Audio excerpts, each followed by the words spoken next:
I'm going to explain an American fantasy adventure comedy film called Gulliver's Travels. A middle-aged man named Lemuel Gulliver wakes up in his messy New York apartment and goes on with his morning routine. He talks to his superhero toys on a shelf and dances in the shower, showing us his goofy side. Gulliver works in the mailroom of a New York newspaper company. That day, he meets a new employee named Dan and befriends him. Gulliver is Dan's boss in the mailing department. As the two deliver their mail for the day, they come across Gulliver's longtime crush and a journalist named Darcy Silverman. He has been in love with her for years, but has never confessed. Later that day, Dan brings out a notice that says he has been promoted to head of the mail department on his first day. Gulliver has been working in the facility for 10 years, but no one there respects him. Dan claims that Gulliver is scared to talk and will never progress in life other than his mailroom job. A distressed Gulliver is walking out of the office and notices Darcy working late. He gathers up courage and goes to her cabin to ask her out. However, his nerves get the best of him, so instead, he picks up a random paper from her desk and heads out. Darcy asks him if he wants to apply for a travel writing assignment. A nervous Gulliver agrees and has to submit a travel blog the following day. At home, he copies and pastes several articles from the internet for the blog. The following day at work, he submits it to Darcy, who is impressed by his writing skills and provides him with a new task. She wants him to travel to the Bermuda Triangle and write an article about the legends of ships mysteriously disappearing there. To impress her, Gulliver agrees. Darcy arranges a contact and a boat for him. Gulliver flies to Bermuda the very next day, where he is picked up by a man. He takes Gulliver to a rented boat and shows him how to use it. The journey is pretty simple, as the boat is automated. Gulliver finally sails for the Bermuda Triangle alone in the boat. For the first few hours, he enjoys himself by reading How to Build a Robot magazines and drinking several cans of Coke. He soon falls asleep. Sometime later, he wakes up to a massive wave in front of him. A sea storm hits, and he quickly puts a life jacket on. The boat shakes vigorously in the water. Gulliver turns around to see an enormous sea tornado coming his way. Gulliver, with his boat, is sucked on top of the tornado, then right into its eye. The screen goes black. When Gulliver opens his eyes, he cannot move his body. He looks down and is surprised when he sees some tiny men standing on top of his chest. Their leader introduces himself as the Commander Edward Edwardian of the Lilliput. The camera zooms out, showing us a crowd of tiny people standing around Gulliver. He is pinned to the ground with tiny ropes and wood. Commander Edward calls Gulliver a beast. A confused Gulliver yells in fear and breaks free from the ropes easily. Thinking that this is a dream, he tries closing his eyes.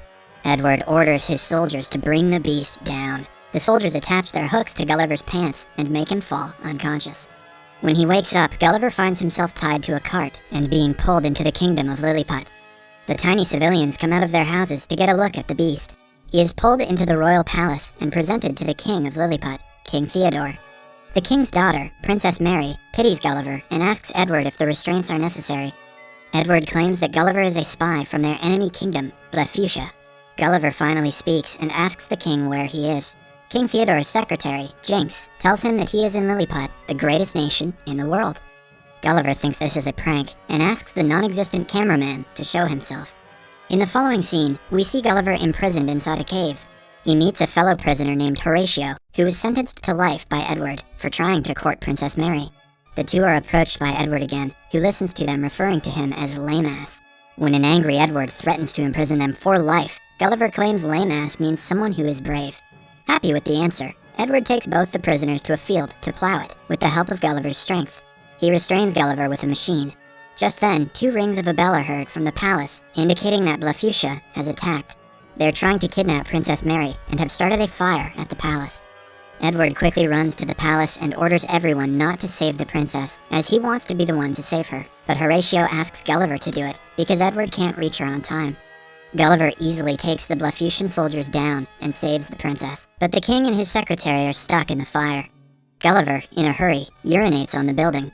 Everyone claps for him when he stops the fire and saves King Theodore. The king removes him and Horatio from imprisonment and thanks Gulliver for his bravery. He also invites everyone for a feast that night to celebrate the occasion. Edward is furious to see someone else being praised for their bravery. At the feast, the king asks Gulliver where he is from, and he answers he is from Manhattan. The people assume that Gulliver was the president of Manhattan, as he is the bravest one there. Gulliver feels like a hero for the first time in his life, so he fabricates the story, claiming he was known as President the Awesome. Everyone believes him, except for Edward. The following day, the people of Lilliput build a massive home for Gulliver, with all the facilities he couldn't get when he was in New York. Gulliver also makes them build a theater to fit everyone in the kingdom. Then, he shows them a drama of the sinking Titanic, claiming it to be the story of his life. Everyone is amazed by the tragic life that he has had. Edward inquires how he was saved after drowning, and Gulliver claims that he was resuscitated. Later, Horatio asks Gulliver to help him impress Princess Mary, and Gulliver agrees. The two go to the palace, and Horatio approaches the princess. A hidden Gulliver recites the lyrics of the song Kiss, making Horatio repeat it. By the end of it, the princess starts to fall for Horatio, but she is called by Edward, who has come to court her. The two have been destined to get married, as Edward is the bravest of the kingdom. Princess Mary isn't fond of Edward, but she cannot seem to get rid of him. Somewhere else, the search party finds the washed-up boat with cans of Coke. Gulliver comes to the scene and finds his phone is still working. He has 12 voice messages from Darcy. Turns out she is furious to have found out about Gulliver's plagiarized article. She has to now sail on the same trail Gulliver came through to do the Bermuda Triangle research herself. Gulliver now doesn't want to go back to New York and face her, so he decides to stay in Lilliput permanently. Edward is not happy about the decision and tells the king he is suspicious of Gulliver. The king dismisses him, claiming that he trusts Gulliver. Because of his stay, the king gives Gulliver the title of the new general and demotes Edward to vice-general. A jealous Edward turns Lilliput's defense system off, making it easier for their enemies Blefuscia to attack. Blefuscian soldiers and their king see this and plan to attack Lilliput immediately. They approach the kingdom through waters and launch cannonballs towards Lilliput. Being the general, now it is Gulliver's responsibility to stop them. He nervously steps into the water and starts to splash it around. The cannonballs do not work on Gulliver, who is massive compared to them. Eventually, he defeats the Blefuscians and becomes the savior of Lilliput. The people from Lilliput fulfill all of Gulliver's wishes. They even build a model of Times Square so he would feel at home. They change their clothing to match that of Gulliver's. Soldiers are appointed to cut his hair and give him massages. One night, Edward barges into the princess's chamber. He claims that it is his right to come in any time because he courts the princess.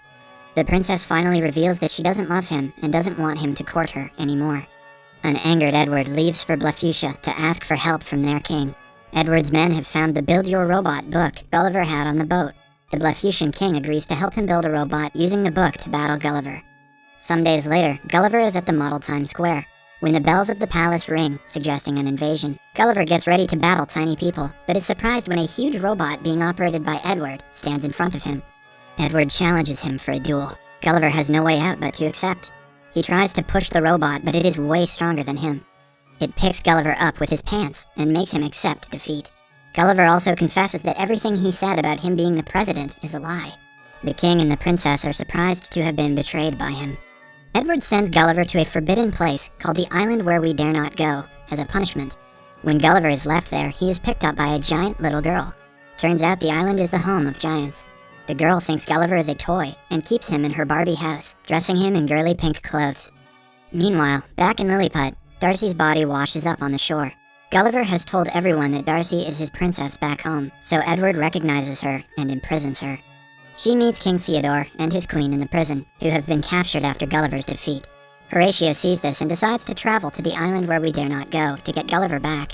He is minuscule on the island and manages to reach Gulliver safely.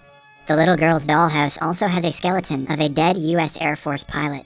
Gulliver uses the parachute to escape and fly back to Lilliput. He first goes to meet Darcy in the prison and confesses that he has a crush on her.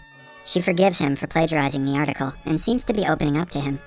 Gulliver has decided to challenge Edward for a duel.